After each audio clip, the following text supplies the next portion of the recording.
Assalamualaikum warahmatullahi wabarakatuh. Salam sejahtera untuk kita semua. Teman-teman sahabat tani, pada video kali ini saya akan memperjelas daripada pembahasan saya di dalam video-video sebelumnya, terutama di dalam video saya yang ini. Di dalam video ini saya bahas tentang pupuk organik NASA dan juga cara penggunaannya. Namun belum ada prakteknya, masih pembahasan saja. Karena belum ada prakteknya, sebagian teman-teman di sini banyak yang menanyakan di dalam komentar yang mungkin saja di situ dari segi penjelasan saya kurang jelas menurut teman-teman.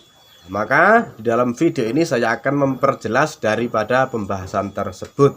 Dan kita akan memulainya dari Super NASA. Super NASA ini merupakan starter kesuburan tanah. Teman-teman silahkan ditonton terus video ini sampai selesai agar nanti teman-teman betul-betul paham tentang pupuk organik NASA. Kalau di skip-skip nanti pemahamannya kurang akurat ya. Jadi jangan di skip biar nanti semua jelas, kita mudah dalam menggunakan pupuk organik NASA ini untuk Anda yang menggunakannya. Jadi Super NASA ini adalah merupakan starter kesuburan tanah. Starter itu adalah untuk menghidupkan. Kalau motor, starter itu kan untuk menghidupkan. Jadi kalau pupuk ini untuk memicu kesuburan tanah. Jadi ini akan merombak bahan-bahan organik yang ada di dalam tanah sehingga akan bisa dimanfaatkan oleh tanaman dan dapat bertumbuh dengan baik. Sedangkan cocoknya Super NASA ini kita gunakan sebagai pupuk dasar, teman-teman ya. Jadi ini hampir sama pupuk granul, karena pupuk granul itu juga digunakan sebagai pupuk dasar ya. Sebagian teman-teman juga ada yang menggunakan untuk pupuk susulan, namun yang paling banyak menggunakan pupuk granul itu adalah sebagai pupuk dasar. Bedanya yang pertama kemasan, karena bisa teman-teman lihat sendiri kalau pupuk granul itu kemasannya karung dan Super NASA adalah botol. Yang kedua isinya. Super NASA ini pupuk organik berbentuk padat, sedangkan granul itu ya berbentuk granul atau butiran besar.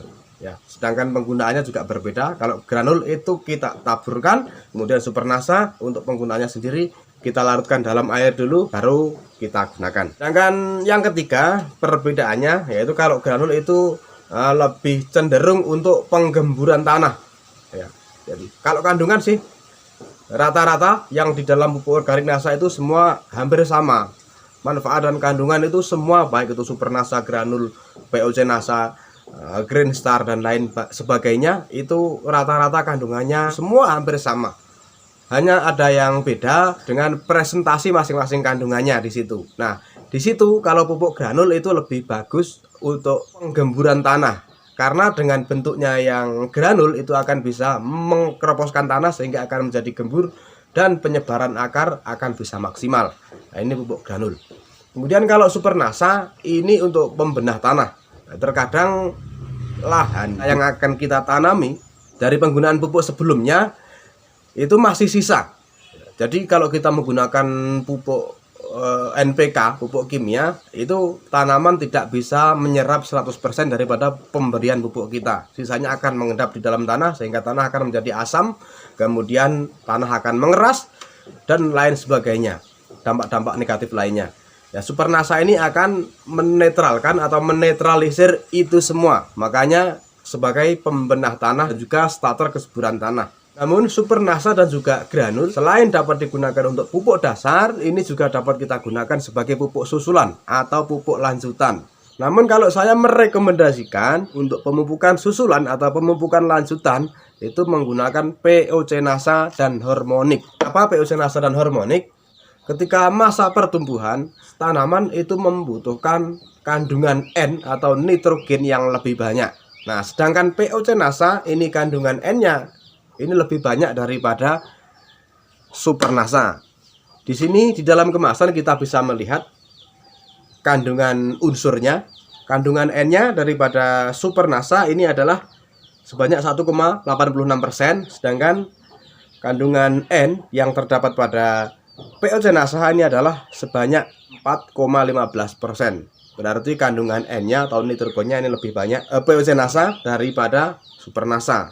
Makanya saya merekomendasikan untuk pupuk susulan kita menggunakan POC NASA dan hormonik. Kemudian kalau Anda hanya mempunyai Super NASA saja, ya ini tidak apa-apa kita gunakan untuk pupuk susulan. Ini bisa, bahkan pupuk granul pun itu juga bisa kita gunakan sebagai pupuk susulan. Karena rata-rata kandungan yang ada di dalam pupuk organik NASA semuanya itu adalah sama. Yang membedakan hanya besar kecilnya masing-masing kandungan yang ada di dalamnya. POC NASA pun ini sebenarnya juga bisa kita gunakan sebagai pupuk dasar. Jadi untuk pupuk dasar dan pupuk lanjutan, teman-teman tidak usah bingung mana yang harus kita gunakan sebagai pupuk dasar dan mana yang harus kita gunakan untuk pupuk susulan. Kalau kita hanya mempunyai satu produk, misalkan POC NASA dan hormonik, ya ini kita bisa gunakan untuk pupuk dasar sekaligus pupuk susulan.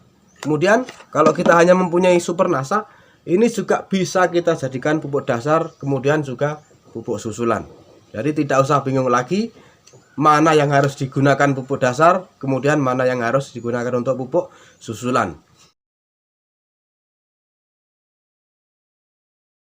Kalau berapa hari sekali itu seperti pemupukan pada umumnya teman-teman ya. Bahkan kita itu kalau tidak menggunakan pupuk organik NASA sekalipun, sebenarnya interval pemupukan itu sudah ada. Menurut ilmu pertanian itu sudah ada. Mungkin 1 minggu sekali atau 10 hari sekali, bahkan 2 minggu sekali. Nah, kita bisa mengikuti itu teman-teman ya.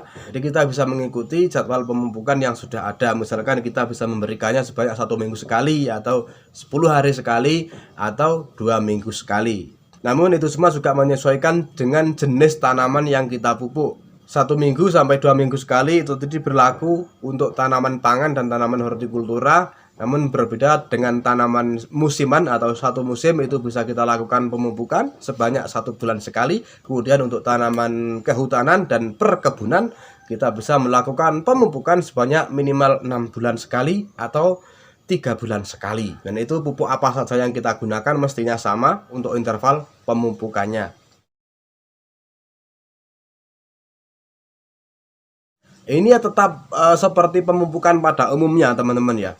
Tetap seperti pemupukan pada umumnya. Misalkan biasanya dalam kita menanam itu pemupukan dimulai dari usia 15 hari. Nah, ini mulai usia 15 hari ini sudah bisa kita pupuk dengan menggunakan NASA.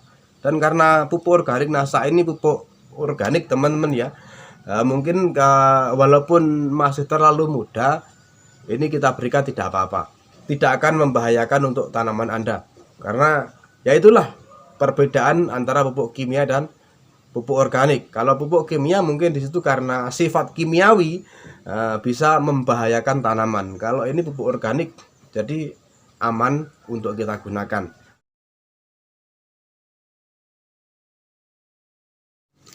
Ini adalah tergantung dengan bagaimana pertumbuhan tanaman Anda. Yang lebih tahu adalah Anda sendiri. Bagaimana pertumbuhan tanaman Anda. Yang jelas NPK atau nitrogen, fosfor, dan juga kalium ini adalah kebutuhan makro tanaman atau kebutuhan pokok tanaman yang mana ketiganya itu tidak boleh kita hilangkan.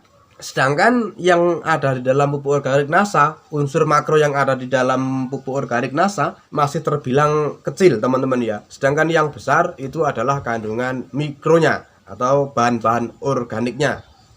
Jadi saya kembalikan kepada Anda sendiri. Lihatlah pertumbuhan tanamannya seperti apa. Ketika percepatan pertumbuhannya masih kurang, maka di situ yang jelas perlu penambahan pupuk kimia atau pupuk NPK.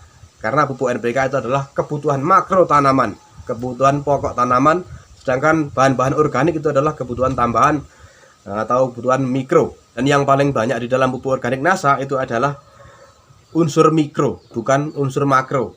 Unsur makro ada di dalam pupuk organik NASA ini, namun di sini presentasinya masih terbilang kecil teman-teman ya. Nah ini pertanyaannya, mampu tidak untuk mencukupi kebutuhan tanaman tersebut di masa pertumbuhan dan juga pembuahan.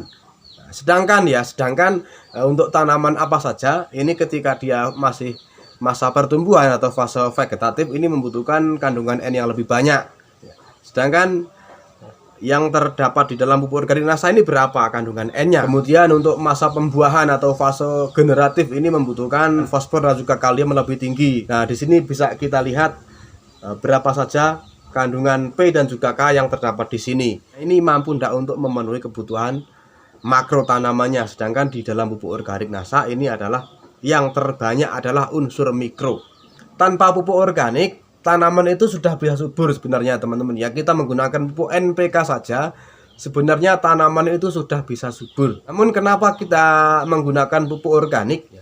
Karena kembali ke tadi, tanaman itu tidak bisa menyerap 100% dengan pupuk NPK yang kita berikan. Sisanya akan mengendap di dalam tanah sehingga menyebabkan lahan budidaya ini menjadi asam, kemudian mengeras, dan dampak-dampak negatif lainnya. Dan hanya dengan menggunakan pupuk organik inilah kita dapat menetralisir sisa-sisa pupuk kimia atau residu pupuk kimia yang terdapat di dalam tanah, sehingga dapat dimanfaatkan oleh tanaman. Dan kalau kita tidak mengimbangi dengan pupuk organik, maka dampak negatif itu akan semakin tinggi, sehingga hama penyakit pun mudah datang. Karena apa? Pengendali hama alami yang ada di dalam tanah itu tidak lagi berfungsi sehingga tanaman rentan terhadap serangan penyakit.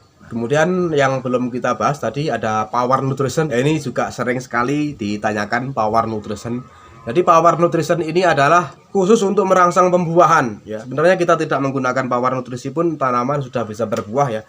Namun untuk meningkatkan kualitas pembuahan ini kita menggunakan power nutrition. Yang jelas untuk penggunaannya ini ketika tanaman sudah memasuki fase generatif. Jangan sampai power nutrition itu nanti kita gunakan untuk pemupukan dasar ataupun pemupukan susulan. Dan untuk waktu yang tepat penggunaan power nutrition, maka teman-teman bisa cek di dalam video saya yang ini. Di sini saya jelaskan tentang kapan waktu yang tepat power nutrition ini digunakan. Jadi bisa dan tidaknya nanti teman-teman silahkan cek saja di dalam video saya yang ini. Nah, di sini sudah saya jelaskan apakah bisa pupuk organik NASA itu semua digabung menjadi satu. Tentunya ini bisa teman-teman ya.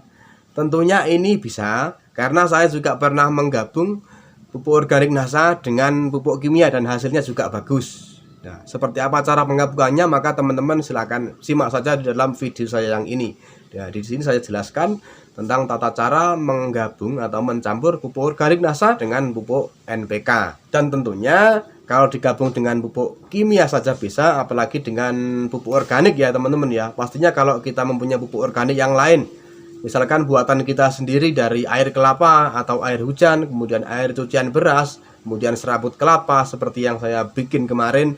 Kemudian kita gabung menggunakan pupuk organik NASA tentunya juga bisa. Karena kita gabung dengan menggunakan pupuk kimia pun pupuk organik NASA ini bisa. Dan apalagi kalau yang kita buat untuk penggabungan itu pupuk organik ya teman-teman ya, tentunya ini lebih bisa.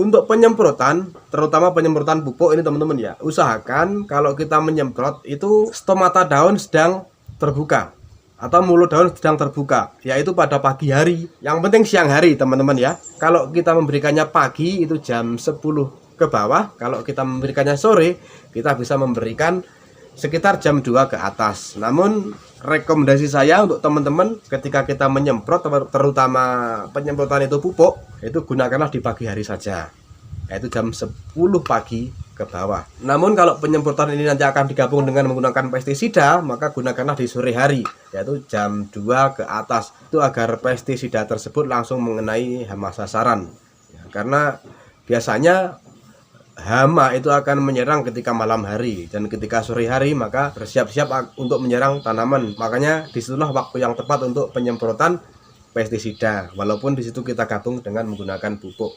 Dan perbedaannya nih teman-teman ya, kalau kita berikan secara semprot ini akan melengkapi unsur hara terhadap tanaman yang apabila disitu ada yang kurang. Kemudian kalau kita kocorkan ini selain untuk memberikan kesuburan terhadap tanaman, di sini juga akan menetralisir sisa-sisa kimia yang ada di dalam tanah, sama seperti supernasa tadi. Kemudian juga penggemburan tanah dan lain sebagainya sama, karena rata-rata pupuk organik NASA itu mempunyai kandungan yang rata-rata sama, yang membedakan hanya masing-masing presentasi kandungannya. Sebenarnya bisa teman-teman ya, tidak menggunakan hormonik bisa. Namun saya kembalikan kepada Anda sendiri. Nah, di sini kan hormonnya belum ada, sedangkan tanaman itu membutuhkan yang namanya hormon. Dan hormonnya itu ada di sini. Ini adalah hormon organik. Di sini ada 3 hormon yang terdapat dalam hormonik ini, yaitu auksin, giberelin, dan sitokinin. Jadi saya kembalikan kepada Anda, tanaman itu butuh hormon. Kalau kita menggunakan POC NASA saja, hormonnya masih di sini. Jadi belum ada di dalam POC NASA ini. Baik teman-teman, mungkin sekian dulu untuk video kali ini. Mudah-mudahan bermanfaat, dan apabila bermanfaat silahkan untuk di-share agar yang lain juga tahu dengan apa yang kita ketahui. Dan untuk mengakhiri video ini silahkan teman-teman simak juga video yang saya rekomendasikan ini. Mudah-mudahan bermanfaat, dan wassalamualaikum warahmatullahi wabarakatuh. Semangat pagi dan selamat berakhir kompleks.